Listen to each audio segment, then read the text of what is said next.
Hey folks, so we are back into the world building series.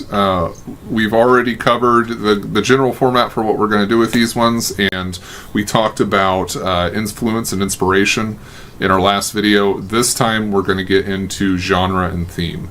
So we're going to try and take this a step further in terms of you've got your inspiration, now you start trying to create a structure around it for the things that seem to make sense for the world that you're getting ready to craft.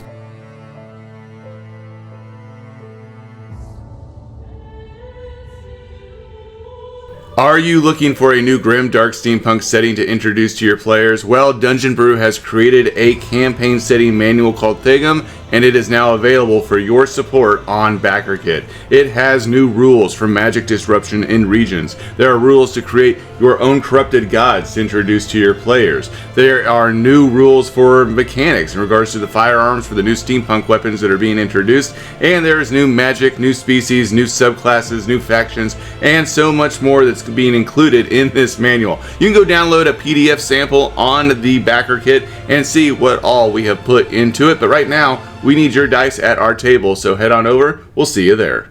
So I think the first thing, because this is generally a little bit easier, it's a little bit broader, we're going to talk about genres. So Joshua, would you mind starting us off with a little bit of a conversation about genre when talking about Greek culture, Greek myth, Greek civilization? Yeah, sure. I think that there's so many genres that are out there, and it seems like the list just gets longer and longer the more that people kind of hamper on this topic, that it's hard to narrow this down. And you and I have rattled our brains a little bit in trying to identify a couple of genres that we would attribute to Greek culture. And by all means, if there's another example you think we're missing, please put that down below and let us know about it. Of course. But one of the things, or what we've identified, is primarily heroic fantasy and dark fantasy. Mm-hmm. We feel like Greek culture just kind of fits into those subsets pretty well. I mean, heroic fantasy, I think, speaks for itself. Right out of the gate, we think of these feats that individuals accomplish throughout Greek mythology, whether it's, you know, Atlas holding the world, or Jason and the Argonauts and him going and creating a band to almost like a suicide squad to go accomplish all these different feats, or the trials and tribulations of Hercules. There's so many examples of heroic fantasy throughout the Greek setting that we could probably sit here all day and not finish going through the entire list of those things. Dark fantasy, however, I think also has a piece to play. And maybe we don't think about this as much, but there's a lot of death and tragedy and heartbreak that occurs throughout the course of the stories that are told in Greek culture. And it's I'm trying to think of some right off the top of my head. I mean, immediately I think of Odysseus and his men that are eaten alive, and them traveling through the river Styx, and just the amount of heartache that he has in that entire expedition that he takes as he's lost at sea and trying to get back home again. There's just so many examples there that take place, but that's not the only ones. There's several that take place in Greek culture or Greek myth of where there's just absolute tragedy and darkness that befalls our hero, where they may be accomplishing great things, but every accomplishment comes with a price. And I think that that's probably one of the biggest pins in dark fantasy. Well, I mean, you mentioned Jason and the Argonauts. I mean, them with the Cyclops, I'm pretty sure a lot of his men get eaten as well. And Odysseus, you know, some of his men get turned into pigs, I think, and they get eaten. That's actually, in terms of themes, getting eaten seems to be a big one. But sacrifice in general is definitely another one. We're talking about the Odyssey. You can't think of the Odyssey without the Iliad. Agamemnon sacrificed his daughter in order to try and appease Poseidon before they crossed the Aegean in pursuit of Troy and Helen. So in terms of dark themes, there are definitely a bunch that exist all throughout Greek mythology. Death is very common, and it often is what greets a hero at the end of their tale. The idea of that tragic fate that eventually takes you down that path, to your eventual death, which is, again, Achilles is still in that same grouping of myths.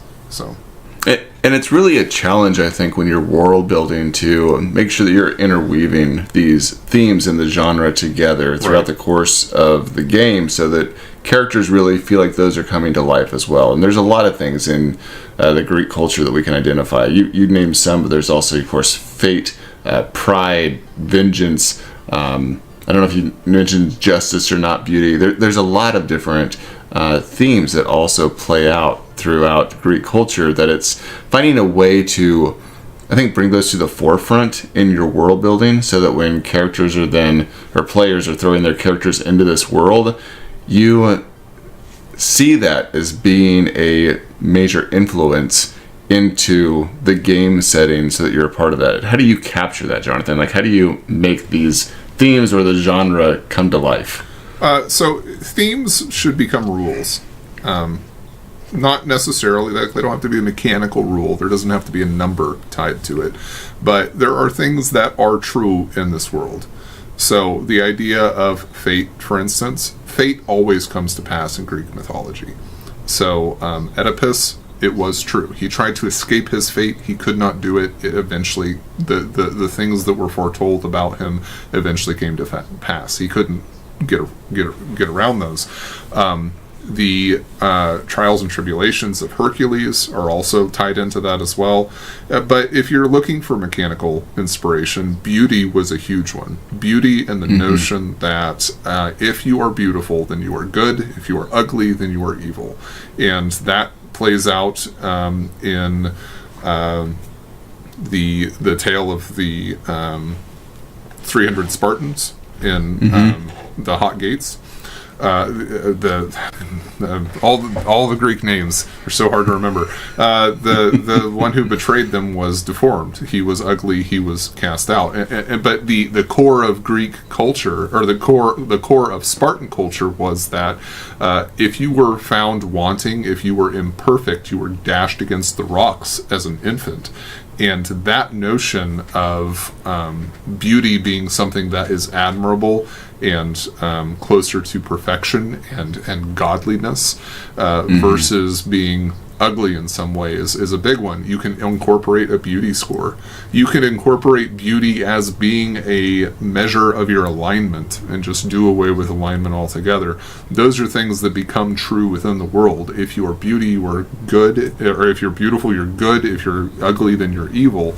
And that's basically where the vast majority of people lie. There is no way to be both beautiful and evil, or ugly and good. And I just have to say, we've done a beauty score before, and I've actually enjoyed when we've done that. We've incorporated that into some of our gameplay, but the biggest challenge, and I don't want to get too far off on this, is that sometimes players confuse this with charisma. Right. And you have to be really clear in how you distinguish this attribute apart from your charisma so that it has different roles within the course of gameplay. Right, and I actually think that's, like, this is one that I think about a lot. Like, I don't always want to include a beauty score in the games that I run, but there's definitely, anytime that somebody has a high charisma, they're like, well, I'm super attractive or whatever, and it's like, well, charisma doesn't have much to do with, I mean, it should be tied to attractiveness, or it can be, but it's not necessarily true. And so adding it as a separate score, particularly in this type of setting, in a world in which beauty is tied to something specific, and it definitely has an impact on the way that the rest of the world views you in terms of how good you are, is something that should be considered for building this type of world. Which, I was going to redirect this back to you, because I know that you've run with a fate score similarly before, so I was hoping that you could just talk about that for a moment. Yeah, I was actually getting ready to just bring us back to that too, to talk about fate scores and how they can be incorporated. Castles and Crusades actually does some great has some great direction on how to use fate scores and their own mechanics, and it's one of those pieces. It almost runs like a luck score in some ways, except for it's tied directly towards fate, and you only get so many, and they're based on your level, and when you run out, you're out of them. But it allows you to alter your fate and what's happening in the course of combat, so that you can in many ways, like, maintain walking the line towards your destiny. Right. And in a way. And I just like that concept that, I'm trying to live my fate and do as the gods are asking me to do. And if I happen to fail or stumble, it's like the gods step in and allow me to get back on that path again before I just fail and I'm rejected or disavowed by those gods. And I think that fits so well within a Greek culture, especially, that if you're doing Greek culture, you should have a fate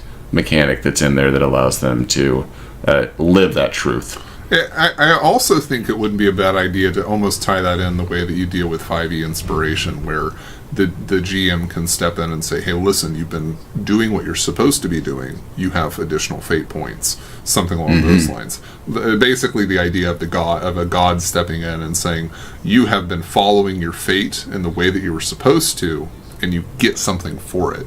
Because that's definitely a big piece within Greek myth as well, is the idea that those who escape their fate, or attempt to escape their fate, never do and are always punished for it, always meet their fate, and then it's basically an inescapable notion. And so rewarding that in play, I think, is a viable option in some way, shape, or form.